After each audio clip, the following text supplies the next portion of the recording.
The UN's Children's Fund, UNICEF, says the humanitarian crisis in the Horn of Africa has been devastating for children in the region. Many of them and their families are struggling to survive. They've been forced to leave their homes to look for food and water. Over 7 million children under the age of 5 are malnourished.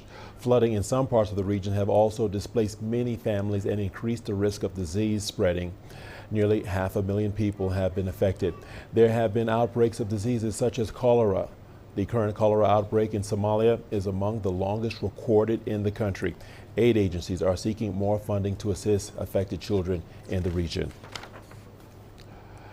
Well, we are joined by Christiane Ruder, the regional advisor for nutrition at UNICEF Eastern and Southern Africa. She is based here in Nairobi. Welcome to the program, Christiane. UNICEF says children in the Horn of Africa are living through an unprecedented large-scale crisis of hunger, displacement, water scarcity, and insecurity.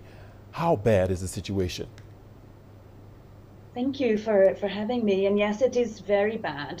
Children in the Horn of Africa, in Somalia, as we've just been hearing, in Ethiopia and Kenya, have been living through a long crisis, way beyond what you would expect any child to endure.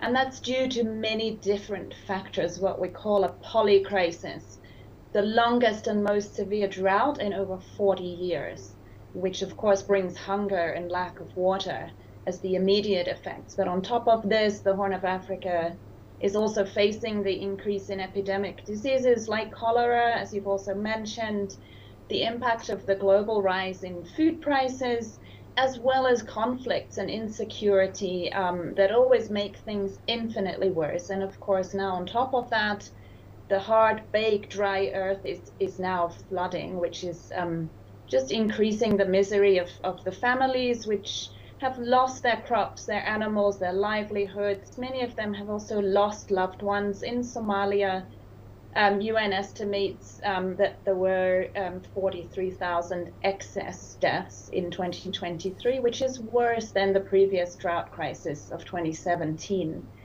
And people just can't afford the basic foodstuffs and necessities that they need to survive, never mind the nutritious foods that young children need to grow and to avoid becoming wasted, which is the life-threatening form of malnutrition that you were referring to, the 7 million children who are expected to be wasted, among whom 1.3 million with the most life-threatening form that needs immediate treatment. So although there have been some rains, and that's been very welcome, they've brought some relief and some hope, but recovery from these compounding polycrises doesn't happen overnight. It takes a lot of time for crops and herds to grow again and for families to recover from this long period of hardship. And of course, many families have been displaced, as you mentioned. They've moved because of the drought, now they're moving because of flood, they're moving because of insecurity, and they may never go back home, as there's often nothing to go back home to. And one of the big things is that the communities really need peace. They need safety and security in order to recover.